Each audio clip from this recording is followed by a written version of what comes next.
Boa noite a todos, que a paz e o amor de Jesus nos envolva. Vamos elevando os nossos pensamentos, nos ligando com o nosso mentor individual, com Joana de Ângeles, Irmã Rosário, Irmã Teresa e toda a espiritualidade amiga nesta casa. Vamos nos ligar com nossa mãezinha querida, Maria de Nazaré, pedindo a ela que nos envolva em sua luz, em sua paz e que nos acompanhe em nossa ligação com Jesus, nosso Mestre. Mestre, estamos aqui reunidos para mais um estudo do Teu Evangelho e lhe pedimos, derrama sua luz sobre nós, se faça presente entre nós nesta noite. Auxilia-nos no entendimento e na aplicação dos Teus ensinamentos em todos os momentos da nossa existência. De mãos dadas a Maria e a Jesus, chegamos à presença do nosso Pai. A Ele agradecemos pelo que somos, pelo que temos, pela oportunidade desta encarnação e elevamos os nossos corações e pensamentos em louvor e agradecimento, dizendo a Ele: Pai nosso que estais nos céus, santificado seja o vosso nome, venha a nós o vosso reino, seja feita a vossa vontade, assim na terra como nos céus. O pão nosso de cada dia dai-nos hoje, perdoai as nossas ofensas, assim como nós perdoamos a quem nos tem ofendido.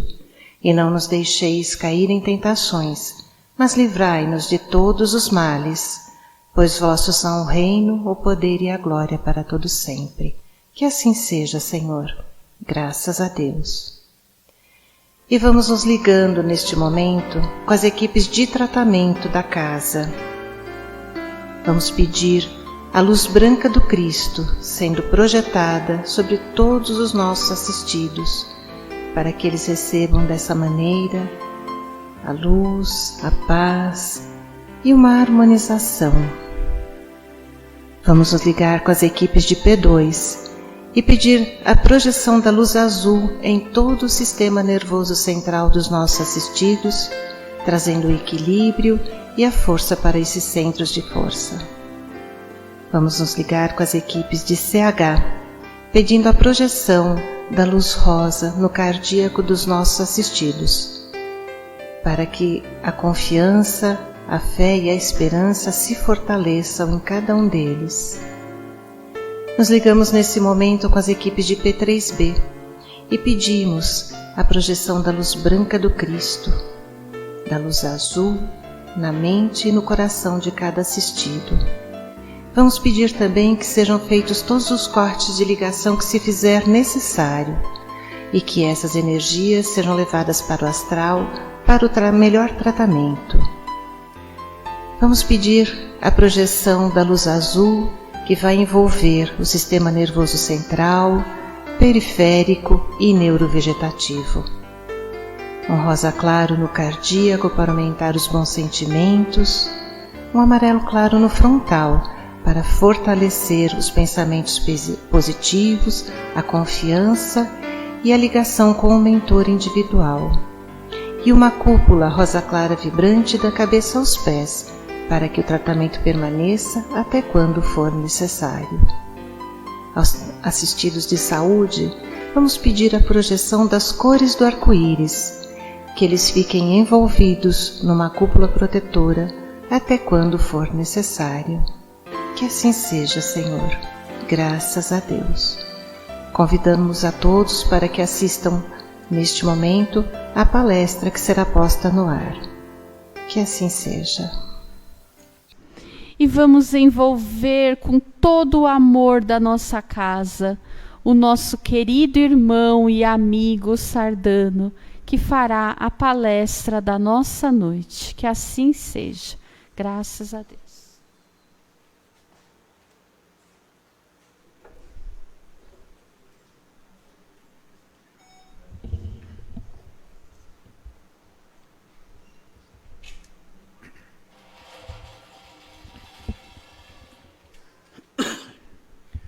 Boa noite, minhas amigas, meus amigos da Casa de Joana.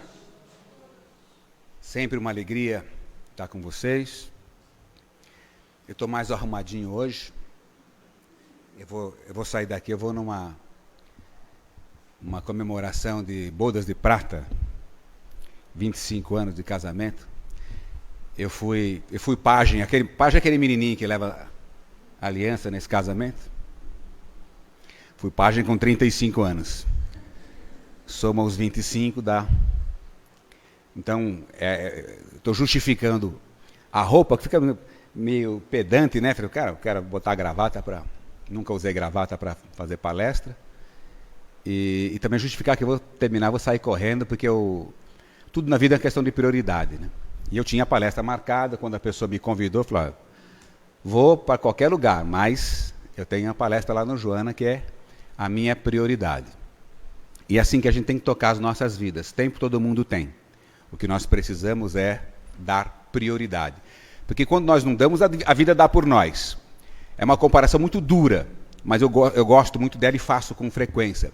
Às vezes a gente fala para as pessoas, a gente estava conversando aqui nos bastidores, atrás das cortinas, da frequência dos cursos, da dificuldade que as pessoas têm em frequentar. Então, o Joana é uma casa assim, muito exigente no bom sentido, precisa fazer o curso, olha, 1 ano, 2 anos, 3 anos. Então, começa o pessoal com o curso, vem 100, 150 pessoas, primeiro ano, aí vem na formatura, vem 20, 30. É duro, porque vai desistindo, vai melhorando, arruma um negocinho melhor. Então, sempre arruma um emprego melhor. Olha, eu nunca vi uma pessoa abrir mão por uma promoção e falar, eu não quero essa promoção porque vai atrapalhar o meu trabalho lá no centro. É meio complicado, né? E falo com toda a abertura de coração. Eu também não faria. Mas sirvo como exemplo? Não. Não. Porque é aquela coisa do que é melhor para mim? O meu trabalho espiritual, que eu vou levar para a eternidade, ou às vezes uma promoção material. Sem, não vamos assim, descer a detalhe, porque, não, mas espera aí, o cara precisa pagar uma faculdade de um filho e tal.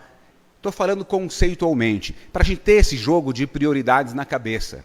É óbvio que cada um sabe o que faz, Deus não exige de nós esse tipo de sacrifício, não, vá passar miséria, veja Francisco de Assis o que é que fez, né? O Cristo não tinha uma pedra para repousar a cabeça, aqui ninguém é Francisco de Assis, ninguém é o Cristo, mas essas prioridades são importantes, são interessantes para a gente pensar. E a comparação dura que eu faço, não é essa não, a comparação dura que eu faço é quando você encontra com as pessoas, fulano, você não foi mais lá no centro, não te vira na palestra, não tenho tempo.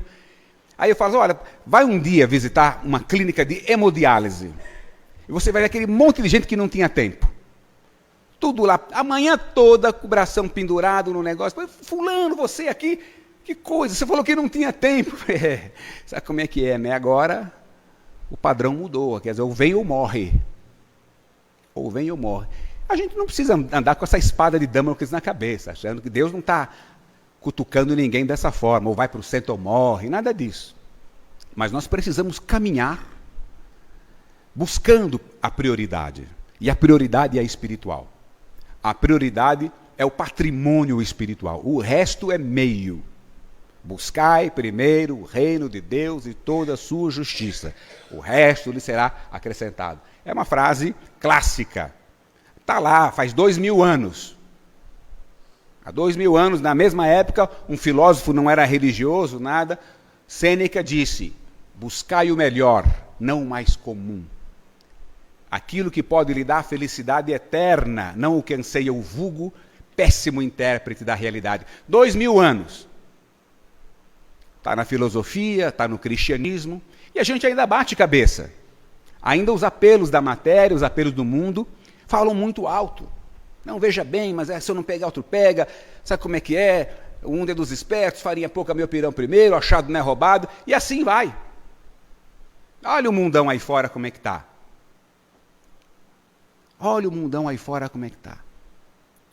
A gente olha ao nosso redor, é depressão, é ansiedade, é pânico, é transtorno bipolar, é esquizofrenia, coisas que eu, por exemplo, na minha infância, e já faz um certo tempo, coisa que a gente nem imaginava, isso não existe. O que é isso? Hoje é a coisa mais comum, é difícil você ter uma família, um hall de amigos, que não tenha 1, 2, 3 casos. Suicídios. Tivemos agora há pouco tempo o Setembro Amarelo, num trabalho da Organização das Nações Unidas, para acentuar a necessidade de prevenir, de falar sobre o suicídio. falar sobre essa realidade que era uma coisa mais distante, mas está ficando cada vez mais próxima de todo mundo, de todos nós. É uma epidemia. Uma epidemia. Agora, o que é isso? É esse mundão material, é essa prioridade. Nós estamos há milênios priorizando a matéria, e a matéria não será suficiente nunca. Nunca, ela esgota.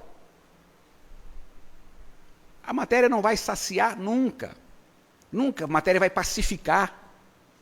Não tem como, por quê? Porque nós não somos matéria, nós somos espíritos. Temos anseios espirituais. Não raras vezes não entendemos isso. Temos alguma dificuldade de entender. Mas nossos anseios, nossas carências, nossas demandas são espirituais. Traduzidas pela psicologia, pela psiquiatria, de uma série de outros nomes. Mas por trás disso tudo, há o espírito. Por trás disso tudo, somos nós, o princípio inteligente da criação, segundo os espíritos trouxeram a Kardec na elaboração do Livro dos Espíritos. Então, esse é o foco, essa é a prioridade. Agora, é uma prioridade de encarnações. Mas, como toda prioridade, todo caminho longo precisa começar do primeiro passo. Nós não podemos, usando a linguagem jurídica muito comum agora, no momento, né, a gente está vendo essas discussões todas aí do Supremo Tribunal Federal, a gente não sabe mais quem são os 11 jogadores da seleção, mas sabe o nome dos 11 ministros do Supremo Tribunal Federal. A gente não pode usar isso aí para procrastinar a evolução, adiar, enrolar, embarrigar, é a tradução dessa expressão complicada, embarrigar a evolução. Depois eu vejo, depois eu faço. A encarnação é uma oportunidade de ouro. Não é única, mas é extremamente importante e precisa ser levada com muito cuidado, com muito carinho, com muito esforço. Longe de ser uma coisa de sacrifício, triste, uma coisa ruim. Não, não precisa, ao contrário. Pode ser alegre, feliz, leve, e será. Quanto mais, é uma expressão muito clássica do Evangelho, quanto mais nós elevarmos o nosso pensamento às coisas do Espírito, menos as coisas da matéria nos atingem. Então veja que interessante, é uma mudança de foco. A expressão não fala, quanto mais elevarmos o pensamento às coisas do Espírito, menos as coisas da matéria vão chegar a você, menos coisas vão acontecer, menos você será alvo de alguma coisa. Não, menos essas coisas que acontecem, que acontecerão, vão nos atingir. Bate e volta. Bate e a gente absorve. Não está nem um pouco preocupado. Por quê? Assimilou a condição de espírito. Assimilou a condição de ser imortal, indestrutível, rumando inexoravelmente para a evolução. Quando a gente conseguir colocar isso na cabeça, os problemas acabam. Os fatos não acabam. O problema acaba, não vai ter mais doença, não vai ter mais... Não, vai ter isso tudo.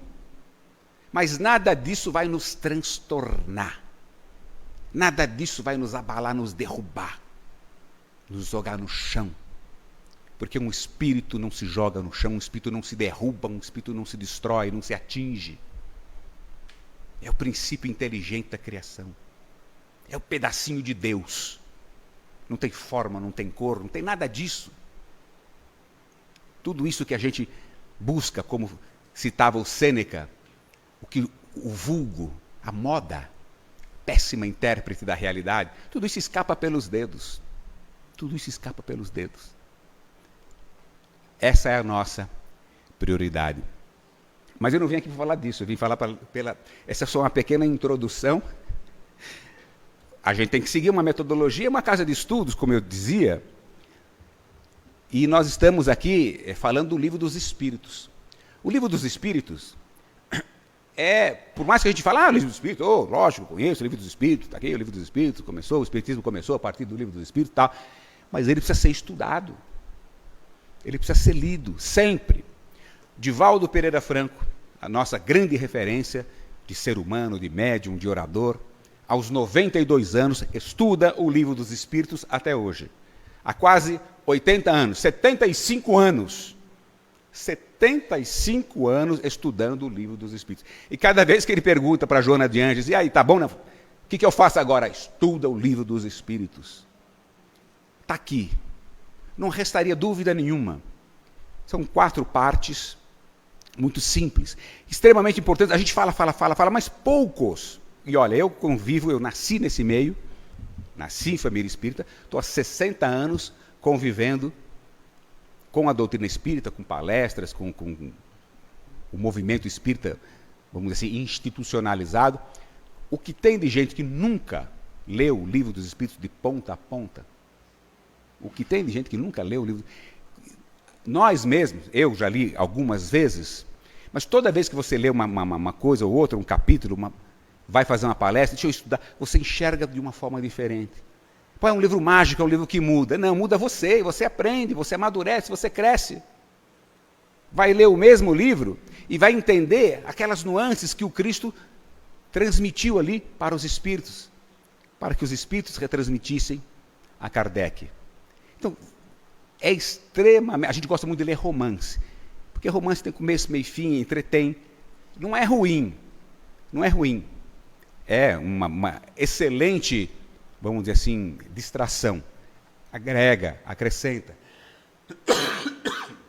Mas nós precisamos de mais. E numa dessas 4 partes, de uma forma muito simples, a primeira parte fala das leis, das causas primárias. É a base, fala de Deus, que é Deus. Perguntas que ficam na nossa cabeça, e não raras vezes as pessoas dizem, eu tenho uma dúvida, você já leu o Livro dos Espíritos? Não. Vai lá, a resposta está lá. Meu pai fazia isso comigo quando era pequeno, não com o Livro dos Espíritos, com o dicionário. Pai, o que é isso? Vai procurar no dicionário. Eu aprendi muitas palavras por causa dessa chatice dele. Uma chatice, entre aspas, do bom sentido, que me ensinou. Hoje em dia é no Google, né? O filho vem pergunta um negócio, vai procurar no Google. Ajuda também, é importante. Vem uma dúvida, vai lá no Google, filtra, porque vem muita bobagem na internet, mas é importante você procurar a causa. Então, as causas primárias, o mundo espírita, o mundo dos espíritos, como é que é essa relação dos espíritos? O que eles fazem lá do lado de lá? Como é que é esse negócio de encarnação, reencarnação?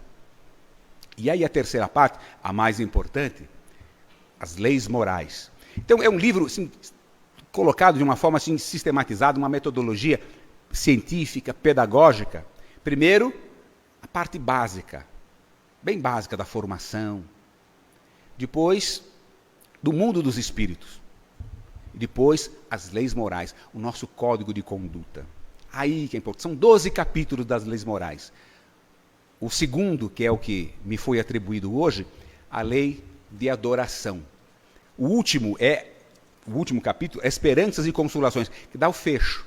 Então, mostra a base, o começo, o mundo dos espíritos, o mundo lá no plano espiritual. 12 capítulos, por isso, mais, vamos dizer assim, intenso, mais detalhados, as leis morais, e depois o último capítulo, que é Esperanças e Consolações. Essa é a nossa, vamos dizer assim, bandeira, o Consolador prometido, esperança. Esperança do quê? De um futuro bom. Não é meramente um futuro melhor no sentido piegas, né? Vai melhorar, fica frio que vai melhorar. Não, vai realmente melhorar, porque todos os problemas têm origem aqui na vida imperfeita da matéria. E vão acabar. Esse mundo, a gente olha às vezes para o mundo na estatística humana, pelo amor de Deus, isso não tem solução. Você faz as contas humanas, é uma loucura mesmo, é um problema atrás do outro. Mas, saindo um pouquinho disso, olhando de cima, como se a gente pudesse, como nos filmes a gente vê, no Google mesmo a gente pode ver, distanciar um pouquinho da Terra, olhar a Terra lá de baixo, dá para a gente perceber que é simples para Deus mudar isso tudo. Todas as criaturas desencarnando, retornando para cá espíritos melhores, 60, 70, 80 anos, nós temos outra humanidade. E assim teremos. A tal transição planetária é isso. E nós precisamos pegar essa carona. Nós precisamos pegar essa carona. O mundo está mudando. O planeta está evoluindo. Tudo está evoluindo.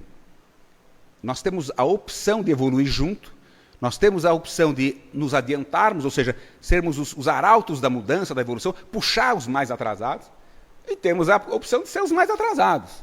Evoluiremos. Agora, os mais atrasados evoluem normalmente com mais problema, mais dificuldade. Como num processo escolar convencional. Aquele aluno que estuda, aquele aluno que se dedica, aquele aluno que aproveita melhor as aulas, ele evolui com menos problemas. Aquele aluno que mata a aula, que falta, que não... ele vai ter mais problemas, vai repetir de ano, vai ficar de castigo, vai ficar final de semana estudando. É muito natural. Conosco, a partir da visão do grande mestre, da visão divina, é a mesma coisa. Todos vamos evoluir. Todos vamos evoluir. Agora, nós precisamos buscar argumentos para evoluir mais rápido. E aqui tem os principais. É um livro só. A gente costuma olhar livro pelo tamanho, tudo, pelo tamanho da letra, né? Não, mas a letra é muito pequena e tal. Vale a pena. Vale a pena. E o capítulo 2, da terceira parte, fala da lei de adoração. O nome é meio assim, estranho, lei de adoração, mas os espíritas são despojados de rituais, dessas coisas. Que negócio é esse de adoração? É uma expressão um pouco antiga para falar da nossa relação com Deus. Uma relação intensa, uma relação próxima. Então, adorar a Deus não é cultuar uma estátua, não é reverenciar fisicamente, dobrar a coluna vertebral. É dobrar o coração, é dobrar a postura, dobrar a conduta. É criar essa relação com Deus. Tem pessoas que o fazem de forma explícita, também não tem problema. Nós, espíritas, somos despojados de rituais, de sacramentos, essas coisas todas, para que só sobre o principal. Às vezes, quando tem muito ritual, você concentra no ritual e acha que resolveu os problemas, fez a sua parte. Não, eu estou quites com a religião, porque fiz isso, fiz aquilo, cumpri tais e tais sacramentos, fiz algum sacrifício, então estou bem. Não está. Não está. Porque o verdadeiro sacrifício é nosso. No Evangelho segundo o Espiritismo, que é o outro livro da codificação, outro pilar dos 5 pilares, tem lá no capítulo 10, item 7, o sacrifício mais agradável a Deus. Na época, o livro foi escrito, vamos dizer assim, com a interferência da cultura judaica, e havia o costume de fazer sacrifícios, animais, tal. Há relatos históricos e bíblicos de sacrifícios até humanos, mas na tradição do judaísmo, sacrifícios de animais, e nessa parábola, narra-se então que a pessoa vai lá deixar o seu sacrifício no altar, mas qual é o correto? Antes de deixar o seu sacrifício no altar, ou seja, antes de você vir fazer essa sua parte aqui, essa conversa com Deus, vai lá fora, verifica se tem alguma coisa com o seu semelhante, alguma aresta, alguma dificuldade, alguma coisa a perdoar, a pedir perdão. Vai lá fora, depois resolveu sua vida lá fora, aí volta, entregar sua oferenda ao altar, de coração leve, de coração limpo. Esse é o sacrifício mais agradável a Deus. É o que está lá, o resumo desse capítulo, desse item 7 do capítulo 10 do Evangelho segundo o Espiritismo. Então, é por isso que nós, vamos dizer assim, procuramos nos despojar desse tipo, entre aspas, de sacrifício. Quando a gente fala de adoração, então não é, aí eu vou lá no centro, eu vou adorar a Deus, dá uma joelha, adora a Deus, né? As nossas imagens são referências gráficas, importantes, até para a nossa dificuldade. Vocês imaginam se não tivesse um quadro assim, eu tenho certeza absoluta, se eu falar para vocês, fechem os olhos e pensem em Jesus. Vocês vão pensar nessa fotografia, nesse quadro aqui, não tem como. Vou pensar no quê? Nós precisamos ter uma referência gráfica. Precisamos ter uma referência. O que é diferente de construir imagens, de cultuar imagens, de transmitir, de repassar, de terceirizar. Então são hábitos equivocados da nossa parte, terceirizar o progresso, terceirizar a evolução. É muito comum no nosso meio, em qualquer meio, mas no nosso de uma forma particular, a gente tem a fama de resolver os problemas. Então a pessoa vem ao centro espírita, até de certa forma justifica aquilo que eu falei no começo, vem uns 150, sai só uns 15, vem ao centro espírita para resolver o problema. Aí chega aqui, é uma decepção danada. Fala, olha, ninguém vai resolver o seu problema. Seu problema é autossolucionável. Resolve sozinho? Também não. É você que vai resolver. É a sua conduta, é a sua postura. Então não adianta o sacrifício, a devoção. Esse capítulo fala do sacrifício. Desse sacrifício o antigo, né, da oferenda e tal. E às vezes é do sacrifício corporal. Não, eu vou até não sei aonde, vou fazer isso, vou fazer aquilo, vou subir a escadaria não sei de onde, de joelho, de ponta cabeça. E para quê? Para sacrificar o corpo. Porque aí Deus vai ficar feliz comigo. Não vai. Deus não quer o nosso sacrifício físico. Não quer o joelho esfolado de ninguém. Esse é até mais simples. Esse é até mais simples. Você subiu uma escadaria de joelho, dói, tudo bem. Mas chegou lá, pronto, acabou. Deus, já fiz a minha parte. O mais complicado é o sacrifício de mudar a postura.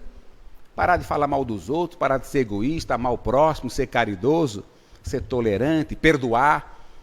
Para sempre. Isso, mas não tem um prazo, né? Me dá aí só uns dias, não, é para sempre.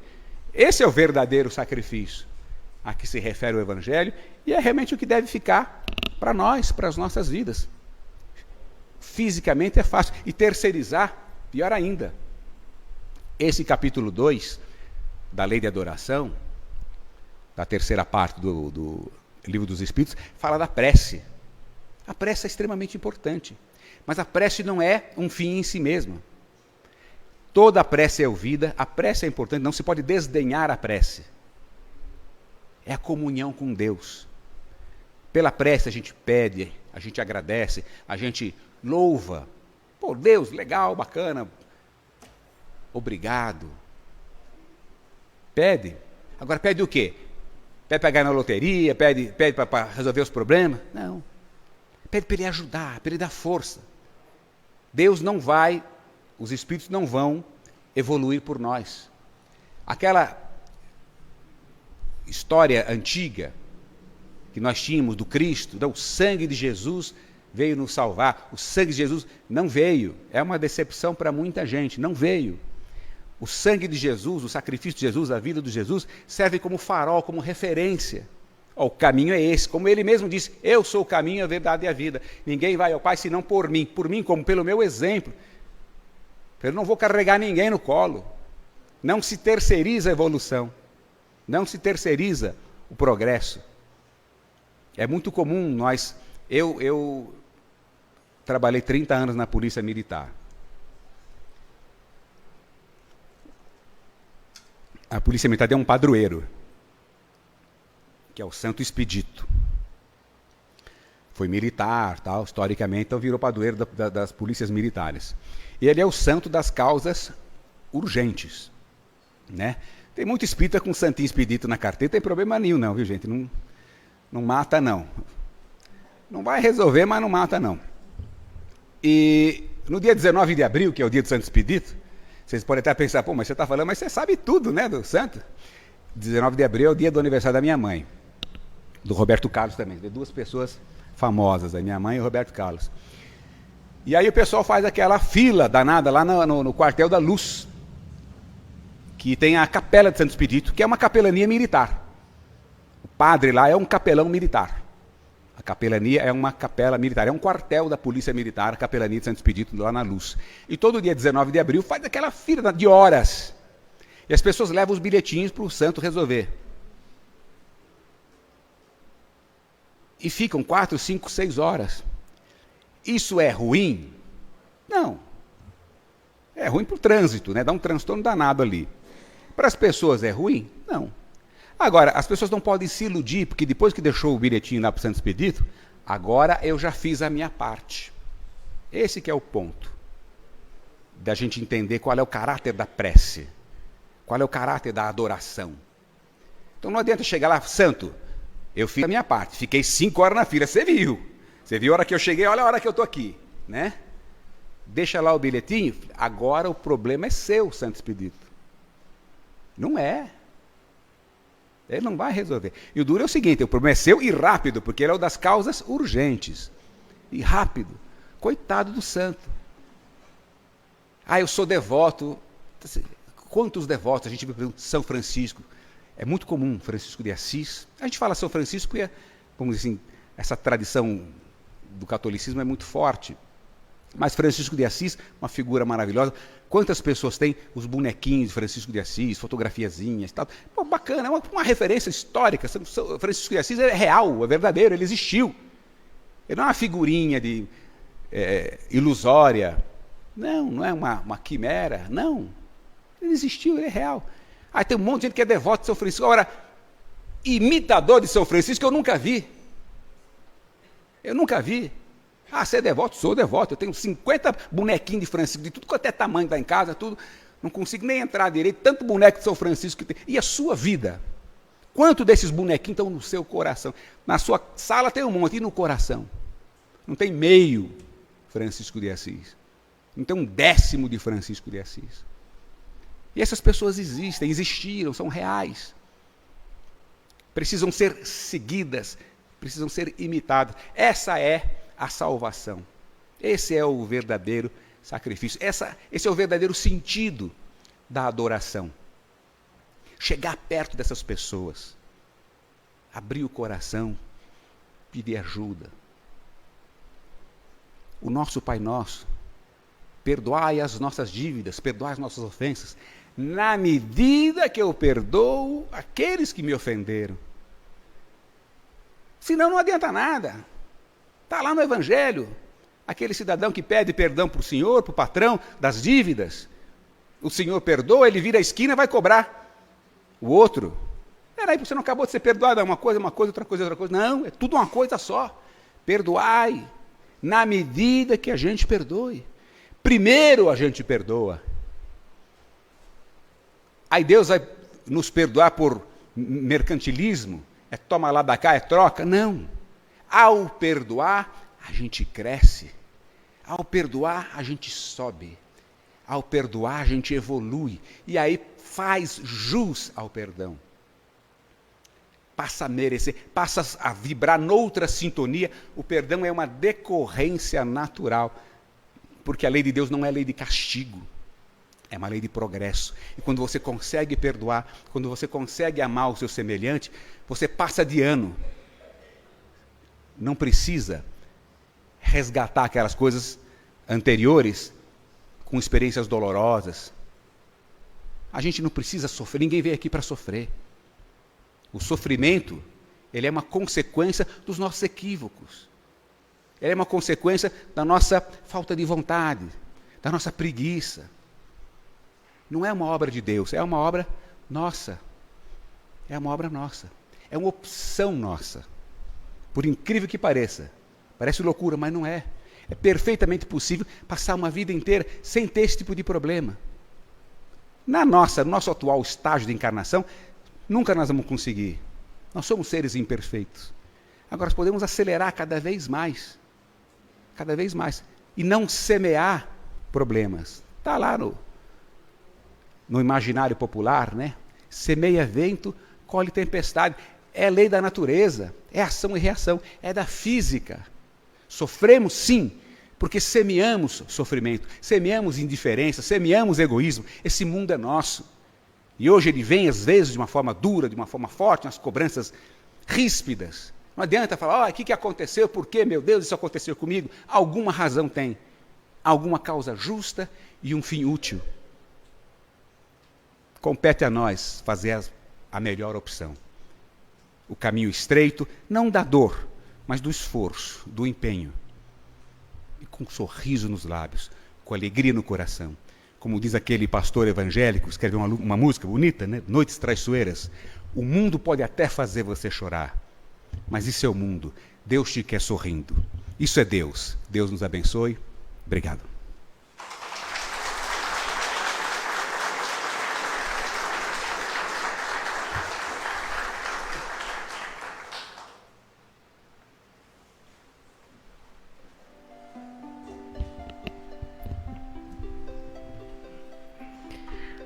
Vamos unir no centro deste salão toda essa vibração de amor, de paz, esse desejo profundo fundo que Deus nos quer sorrindo.